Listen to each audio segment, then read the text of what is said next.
যার আগমনে আপনি খুশি হন, তার বিদায়ে আপনার দুঃখ পাওয়ার কথা না? আমার কথা কি বুঝতে পেরেছেন?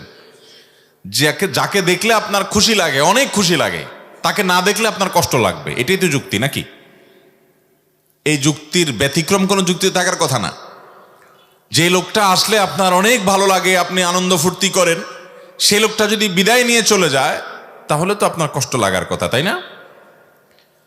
নতুন বছরের নতুন দিন, এটার আগমন, বছর শুরু হয়েছে, নতুন বছর এসেছে, এটা যদি আপনার ফুর্তির কারণ হয়, খুশির কারণ হয়, উৎসবের কারণ হয়, আমার যুবক ভাই, প্লিজ আমাকে উত্তর দিতে হবে না, আপনার নিজের বিবেককে জিজ্ঞাসা করে নিজে নিজের উত্তর নেন যে 12টা 1 মিনিটে যে নতুন বছর, নতুন দিন শুরু হলো, এর 1 মিনিট আগেও তো একটা বছর শেষ হয়ে গেল। বছরটা শেষ হয়ে গেল না?